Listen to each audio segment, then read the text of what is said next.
The Arctic. After months of winter, the sky begins to lighten. The sun peeks over the horizon, and the landscape blazes in a ruddy golden glow. It's the signal. Life reawakens after months of hibernation. The Lord of the Arctic leaves his den. His fat stores enabled him to survive the long months of winter. But it's time to rebuild his energy stores. He rediscovers his vast territory encased in ice, frozen in time. The glaciers seem to slumber, and the sea hides under its thick cover, the sprawling ice shelf that has supported life for thousands of years. In these first days of spring, survival depends on knowing how to deal with the cold, the wind, and the snow. That's how it has always been for dwellers of the Arctic. Adaptability has allowed the Inuit to survive the rigors of the Arctic. Hunting provides not just food, but also their tools and their clothing. Their age-old traditional culture is still very much a part of the way of life and the customs of this remarkable people. Ice has kept the area in isolation, but the conquest of the Arctic has, for centuries, lured many a daring navigator with dreams of finding the famous Northwest Passage, a sea route to link Europe and Asia. Sailing the Northwest Passage has remained a major challenge for explorers who, until very recently, risked their lives to sail across the Arctic.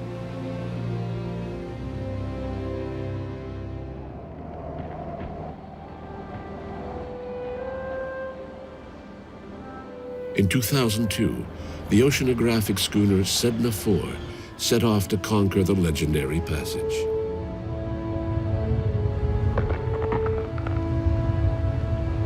At the time, the Arctic was still a land of ice, dangerous and hostile to navigation.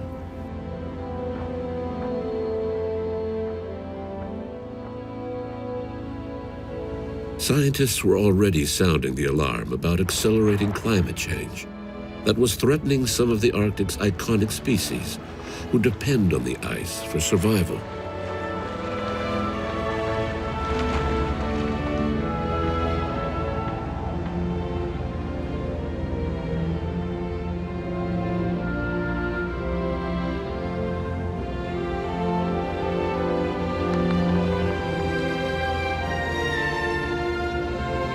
Predictions of calamity came by the dozens, but warnings from scientists were largely ignored.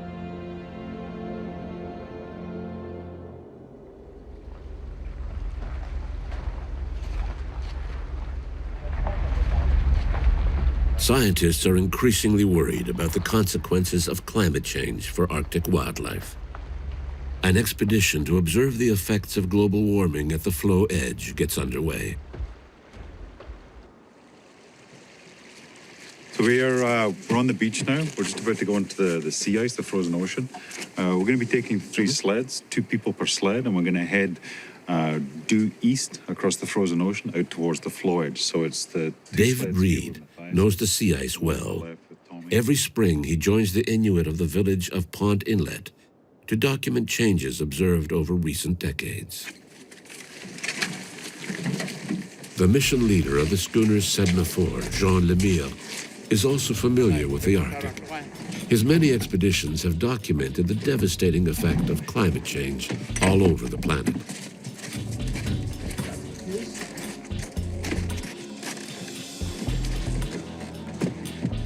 He's joined by fellow explorer Gilles Gouet, a globetrotter who has been on over 65 expeditions in various parts of the globe.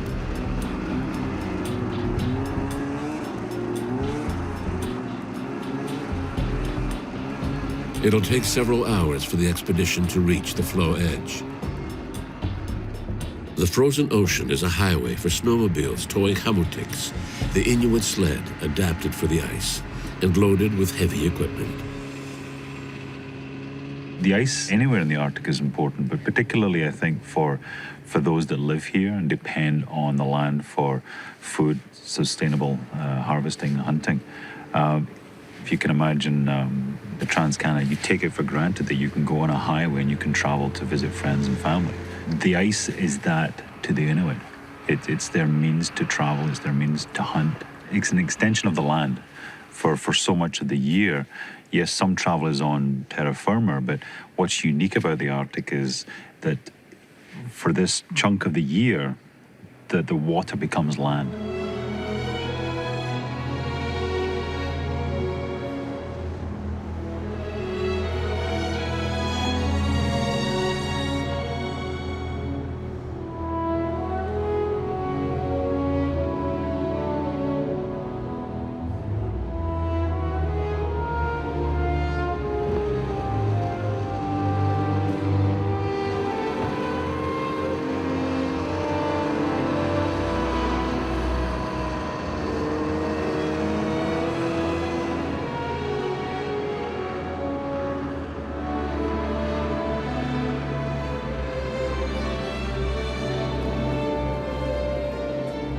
Sea ice has always been crucial to Inuit culture.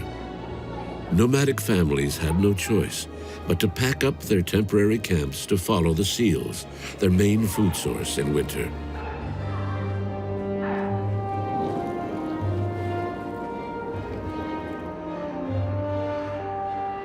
Today, the means of transportation may have changed, yet the ice maintains a vital role in the local culture that still uses the floe edge as a spring hunting ground.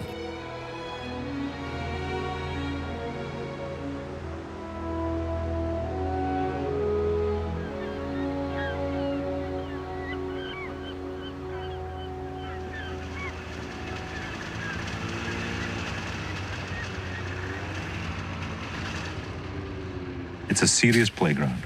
While you spend a lot of time on the ice and it feels solid under your feet, when you visit somewhere like the floe edge and you look over the edge and you realize that there's 4 or 5 feet of ice compared to the depth of the water, it's still only a membrane. It's a membrane of ice that we spend so much time traveling on. And again, it's that idea, if you take it for granted, that's when you get into trouble. You've always got to be aware of the fact that it is impermanent. It can go, it can break up. Being able to live on this frozen ocean in the spring, far out to sea, is a privilege for these modern adventurers who, for 30 years, have been documenting changes caused by a climate in turmoil. Wow. That's nice. You can see the ice on the other side. It's the ice that used to be attached to the landfast site that we're on has moved off. How many trips to the floe edge did you do?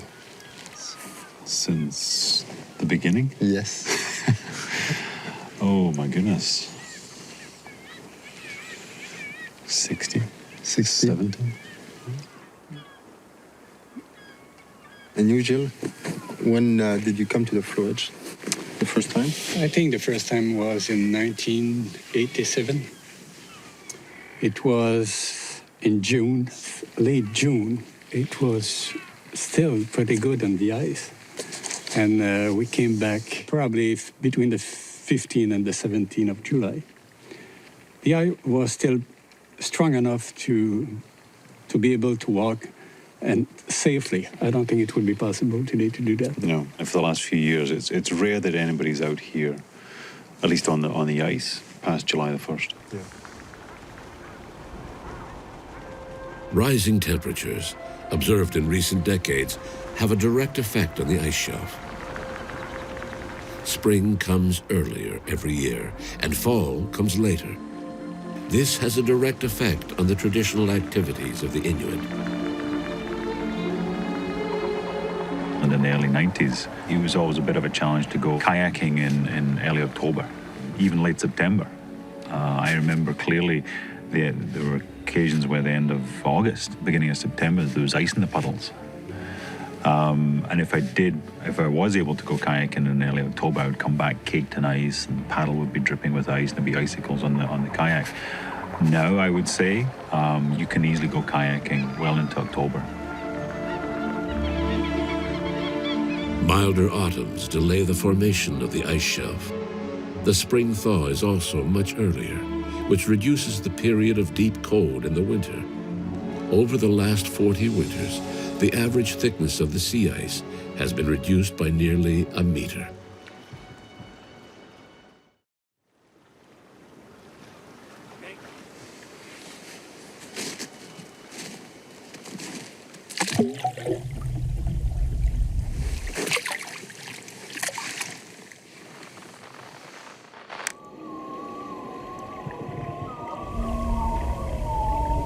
At the moment, there's nothing between us and Greenland, so it's completely open. And this is the edge, and this is the area that attracts the most wildlife.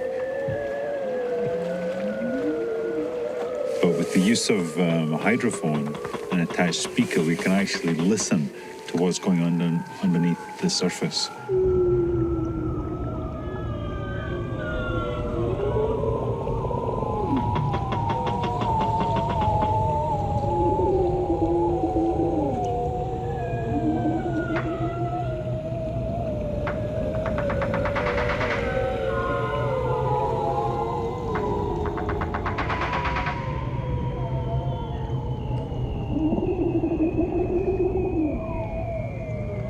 It's amazing. Most of what you're hearing is the bearded seal, known as the ujuk. Those long descending whistles, and also the long ascending whistles. I think a lot of people that we talk to don't associate whistling with seals. Yeah. So when they hear it, they immediately ask, what is that? And then when you say, predominantly it's bearded seals that are very, very vocal.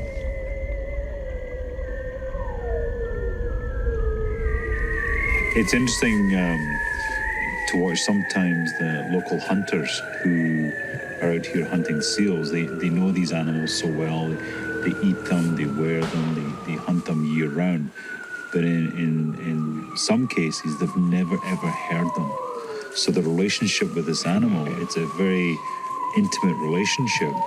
And occasionally when you have the hydrophone in the water and they hear these animals that to an extent they know so well, but to see the expression on their face when they hear these sounds, it's like a whole other world. It's a whole other relationship opening up right in front of you.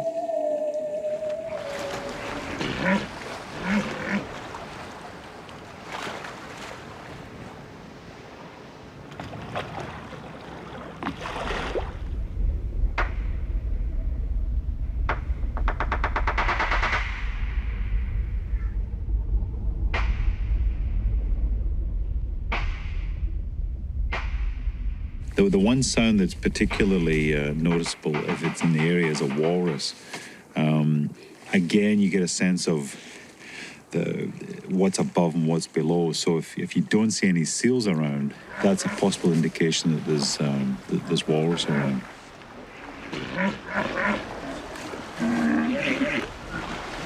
And the sound that they make, it's almost like taking two pieces of wood and just tapping them together.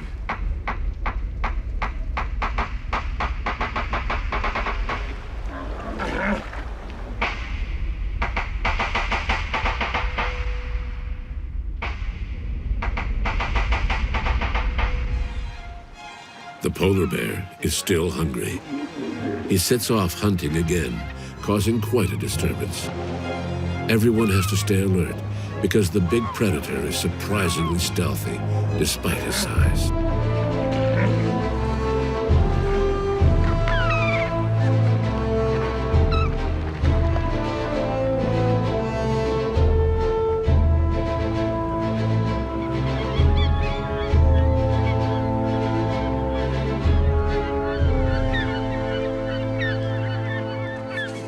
Big one there. Yeah, probably about a bear, maybe 7-8 feet long. Yeah. But you can see just that print alone. It's probably the size of a dinner plate. Yeah. Probably a male. One way you tell the difference between males and females is when bears walk, the males, their toes are slightly turned in. So you can see the difference between this print and this print. They're slightly turned in, whereas female tracks, not only is the track slightly smaller, but they tend to walk straighter. When you watch them walk, it's almost like they're in slow motion. Because the males have a lot of hair on the soles of their feet, which actually acts as a camouflage on the ice with the seals underneath. When they're walking, you can see how they drag and drop. Just drag, drop. So it's almost like they're sloping along. You can see where the hair has dragged before it puts its foot down. They brush and step, brush and step. The sea ice is melting quickly again this year, exposing large expanses of open ocean. With Sedna in 2002, we were the seventh boat of the history to make the Northwest Passage in one season. And we had the furious battle with ice, to get through it. Now, if you go around Bellot Strait in September, there's, lots of boats that can do it. A couple of years ago, there was 28 either ships or yachts scheduled to make the passage. Yeah.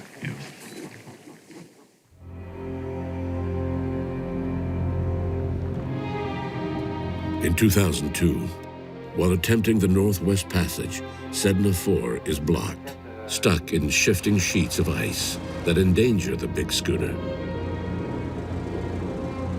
The crew, supported by a reconnaissance plane from the Canadian Ice Service, is at an impasse.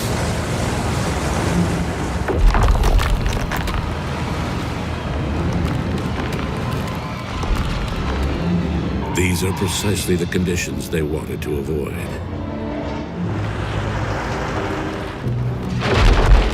The banging and grinding of the ice against the steel hull is unsettling.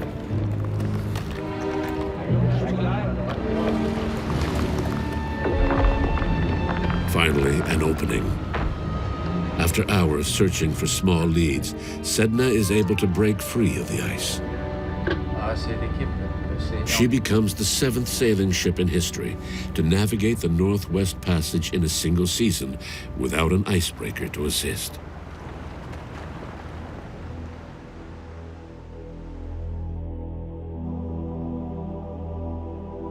The big ship has returned to the same spot on the same date, 13 years later, to observe the effects of warming in the Arctic.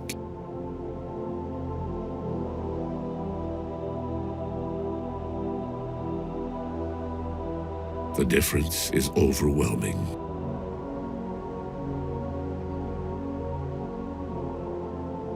Sea ice is just a memory in a number of parts of the Arctic in summer.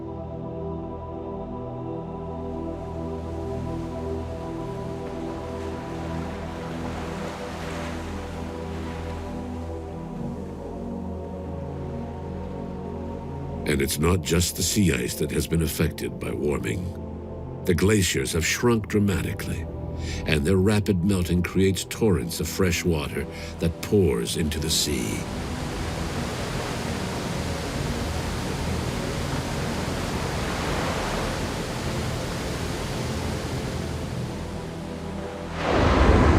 The bowheads are still here, but the ice which held their food in place and helped it to grow is gone. What are the long-term consequences for a species that has always depended on the ice? The snow has melted too. The great white mirror that reflected solar energy is gone, and the dark landscape now absorbs even more heat.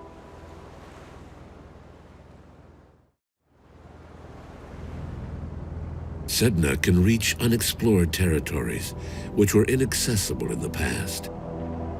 Everywhere, inshore and offshore, there isn't a trace of the ice shelf at the end of summer.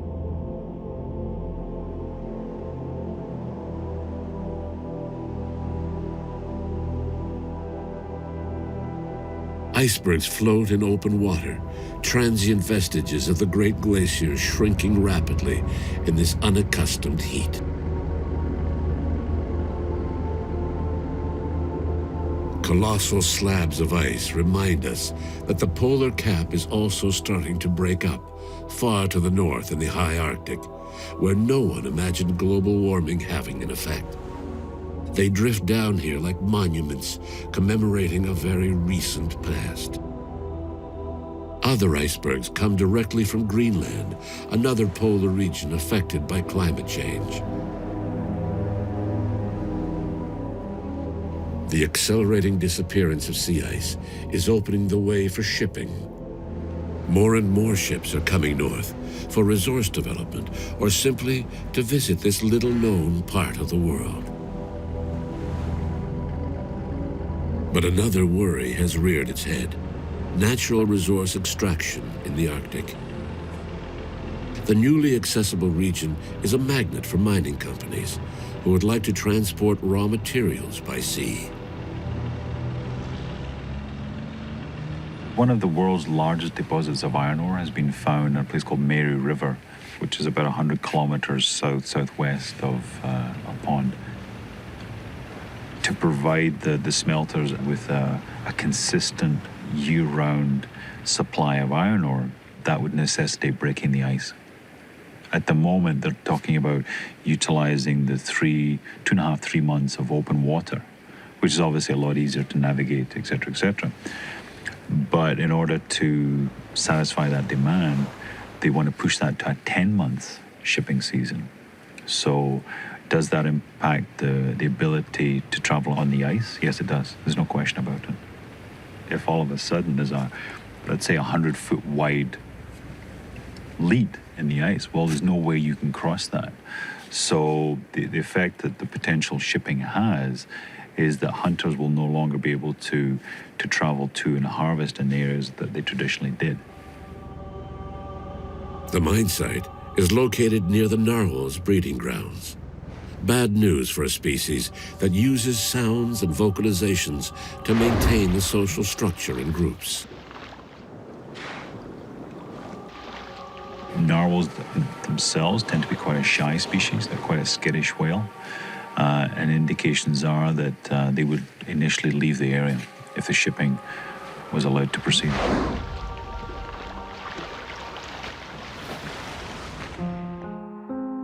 Traditionally, hunters believed that animals would offer themselves to humans, provided they were treated with respect.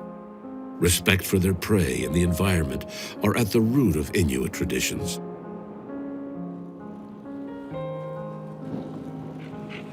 Sharing traditional food, rich in fat and vitamins, has always been at the heart of these nomadic communities. Many generations of Inuit families have traversed the frozen wastes of the high Arctic to survive. This subsistence hunting provided food, clothing, and tools. Today, subsistence hunting remains at the heart of modern Inuit communities.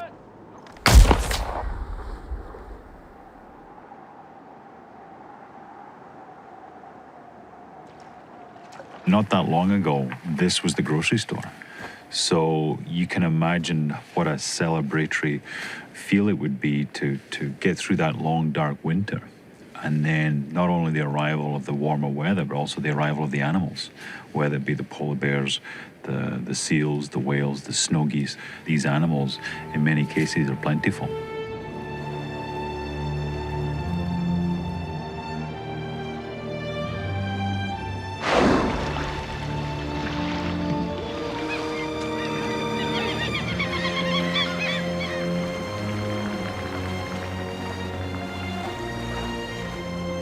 In terms of the perception of people hunting animals, it has to be remembered that if you were to catch a narwhal, to harvest a narwhal, that will feed several families for several days.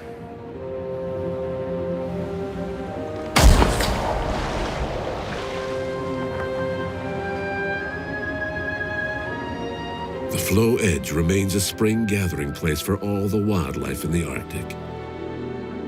Hunters and predators brave the elements to find their prey, following an age-old tradition now threatened by climate chaos. The great spectacle of Arctic life in the raw is here for all to see. But for how long?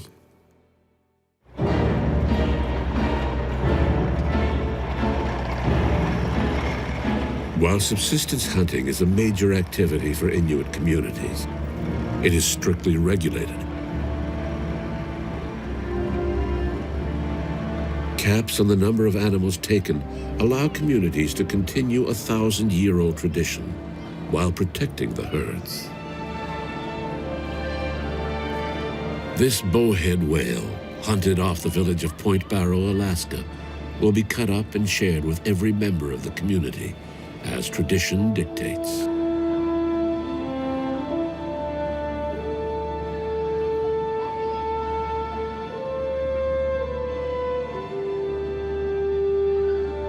In the South, is the idea of, humans and everything else. And I think the interconnectedness, the connection that exists still in this part of the world, that relationship that they have with the animals, it's a far deeper, more meaningful relationship than I think we have in other parts of the world.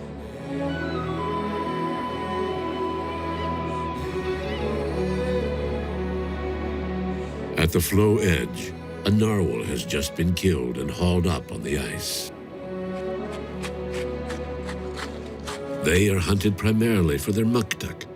The thick layer of skin and fat tastes like hazelnut and is a favorite delicacy among the Inuit.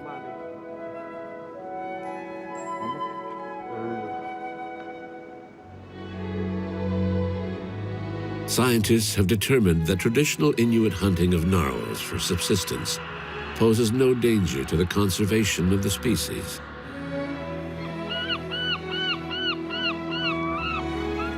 The Inuit deliberately leave the carcass and some of the meat on the ice, a way of sharing their catch with the animals they respect, like the polar bear.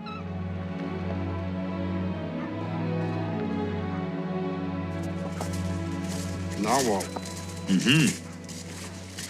Caught by a local hunter. And they would have cleaned the muktuk, the skin of the whale. They would have taken all that off. They'll have probably headed back home to share it with their family and with the community. And the meat and the head will be left, and between the foxes and the polar bears, and you'll notice a lot of seagull tracks around. Yeah. So probably in a couple of days it'll be picked completely clean. Yeah. Often the bears will take the blubber first, Yeah. and then the meat.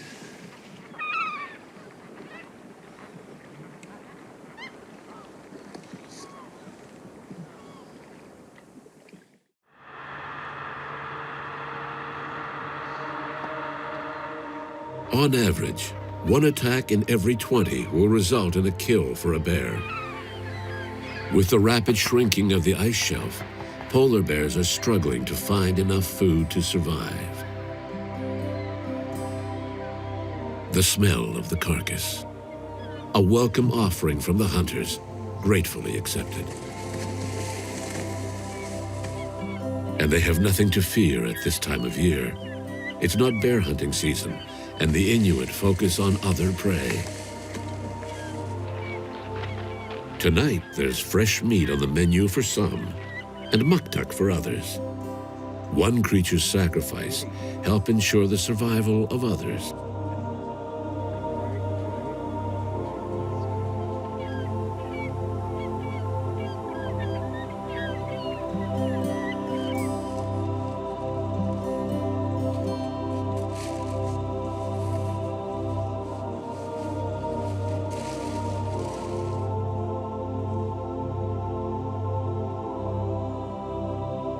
It's midnight, another night as bright as day on this ice shelf that keeps on melting in the non-stop sunlight.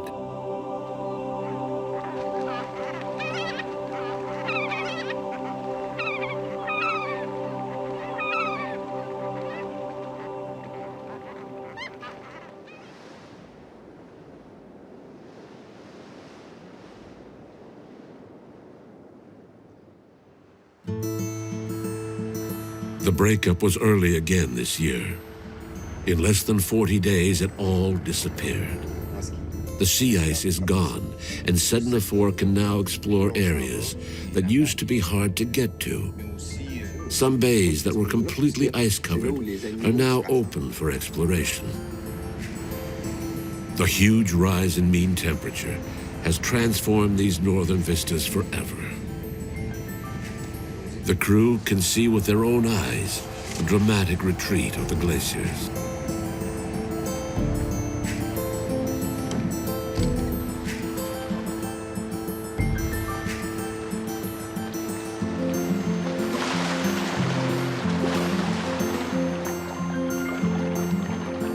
In some areas, there's almost nothing left of these ancient glaciers. They've vanished or are in rapid decline.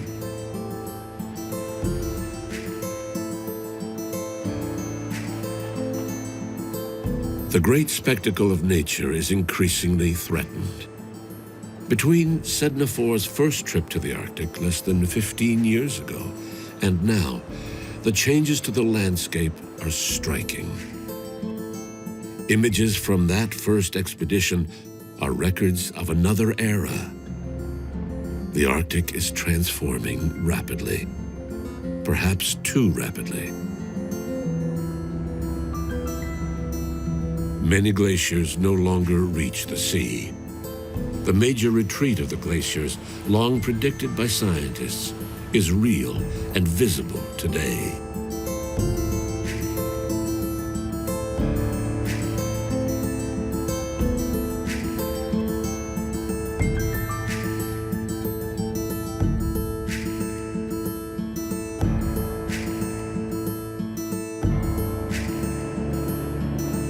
Sedna-4 was able to sail right to the end of a long arm of the sea. Until very recently, it was inaccessible because of ice. Streams of fresh water cut across the ancient moraine, eroding rock debris carried by the glacier tongue that used to dip into the bay.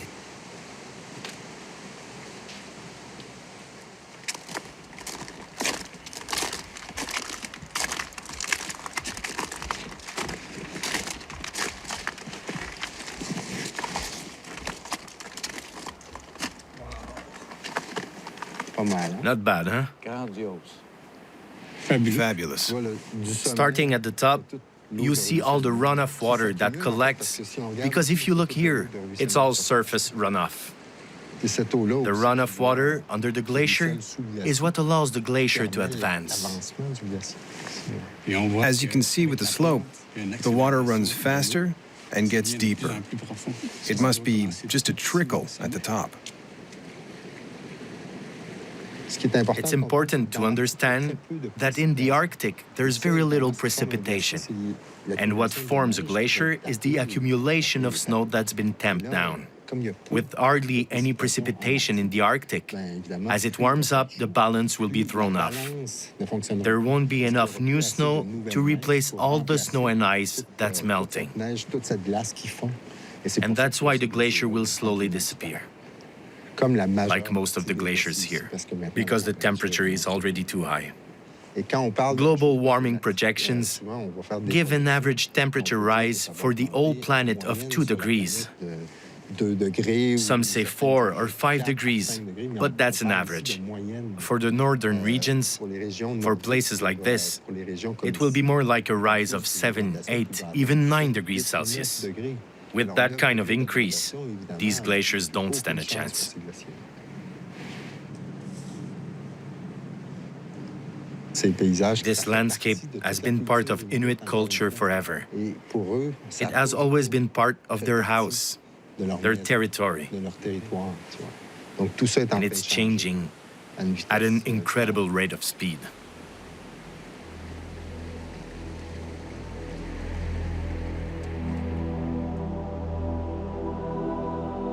The Lord of the Arctic is suffering from the absence of sea ice. He now has to find other sources of food on land, which dangerously limits this ice hunting specialist's ability to feed. There's estimated to be about 25,000 polar bears in the world. Canada has about 2/3 of the known polar bears. There are certain areas where polar bears are not doing well, and those are typically areas where there's less sea ice. the dependency of the polar bear on the ring seal, you take away the sea ice, and what you're doing is you're depriving the ring seal of a place to have its pups. So if you take that food source away, the domino effect of that is that everything that's dependent on the seal is going to suffer, particularly in the areas like the Hudson Strait, between northern Quebec and Baffin Island. There's issues where there's less ice, and various reports have stated that the bears are in quite poor shape. Polar bears are excellent swimmers and can travel long distances, but that doesn't make them good sea hunters.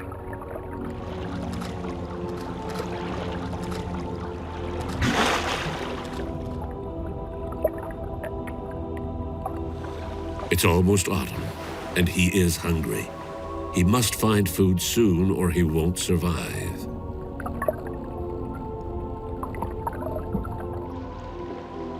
He's prepared to take enormous risks to ease his hunger. Walrus are an excellent food source, but attacking one of the most powerful predators in the Arctic is an enormous challenge.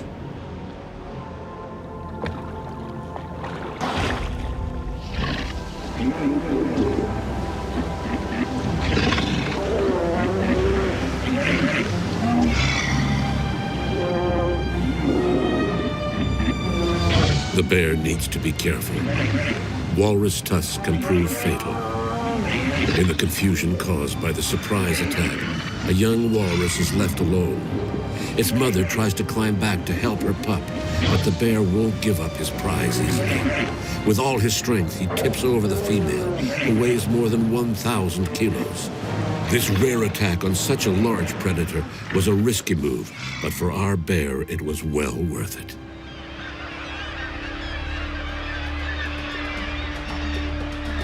Others won't be so lucky. On the edge of a cliff, a colony of murres nests as they have for centuries. To feed their young, the parents return with odd little fish. In the past, they mostly fed their nestlings Arctic cod, but the warmer seas in some areas have allowed fish from the south to invade, like capelin and sand lance.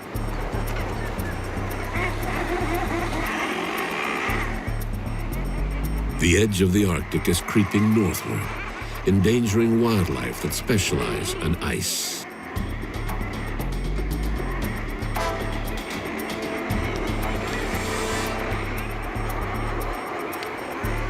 This starving polar bear waits at the foot of a cliff, hoping to feed on the meager carcass of a fallen bird.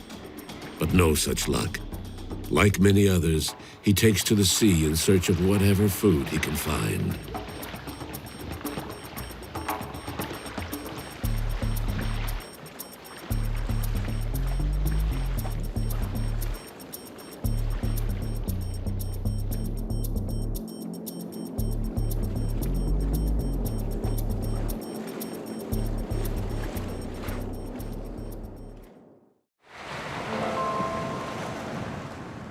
On the southern edge of the Arctic, the devastating effects of climate change are clear to see.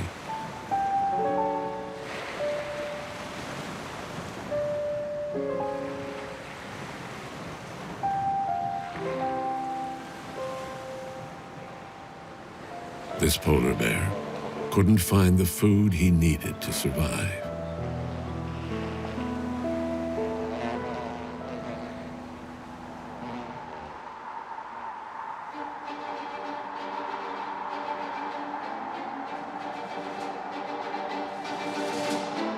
Autumn is here at last, and the polar bears will soon be able to get onto the new ice shelf. But the ice is late in forming. Late autumns delay the vital formation of sea ice, which lets the polar bears travel to new hunting grounds. The town of Churchill in northern Manitoba is on the polar bear migration route north. It's a transitional route between land and the ice shelf. The bears have to wait for the ice again this year, which means a lot of bears congregate in one relatively small area.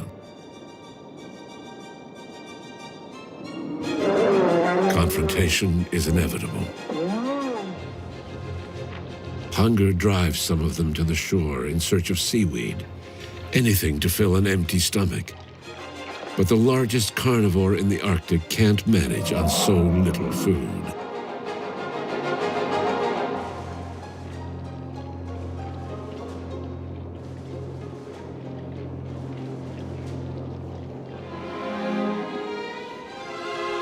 There's not much food on land.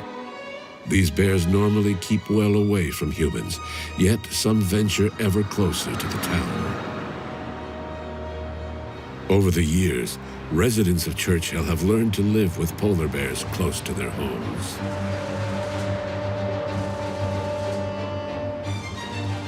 Hunger drives these predators to overcome their natural fear of humans. Bears that venture into town are caught and temporarily housed in a specially designed jail. Once the sea ice forms, they're released into the wild. The smell of garbage attracted this bear, but all he can find is an empty can.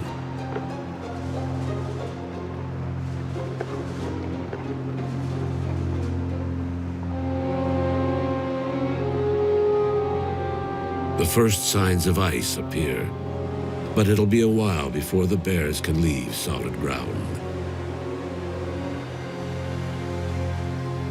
To me, puts forward the argument that the environment should be at the top of the list and everything else comes under it. And I think that speaks to our lack of relationship with the natural world. Down south, where we're becoming more of an urban culture. In order to protect our home, which is our planet, you have to go out and you have to understand how nature works. And again, it's the idea, which is the wrong approach, is, well, it's us and nature. That's totally the wrong approach. We're nature.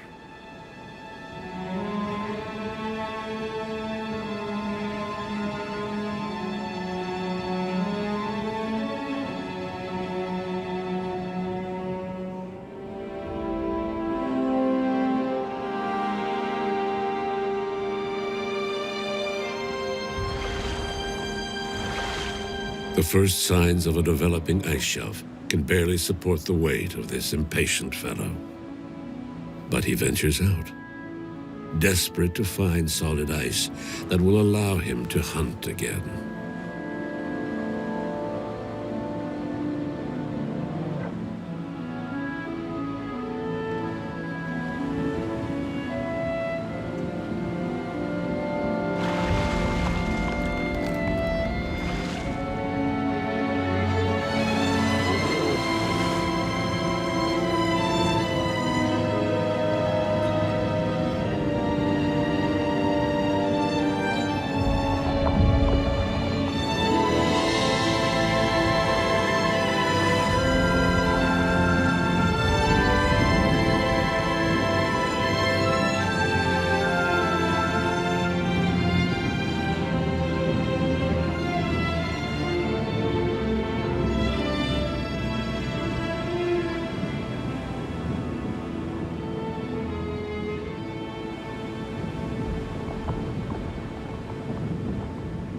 A glimmer of hope. A sheet of ice, fragile but stable, enough to bear his weight. But this frozen fragment is an illusion. Further out to sea, there's not enough ice to withstand the impatience of the Lord of the Arctic. Looking toward the horizon, the polar bear searches in vain for a path to survival. His future depends on the viability of a region that is changing and unstable. And if nothing is done to stabilize the expected rise in temperature in the Arctic, he may well become the sad icon of a planet in decline.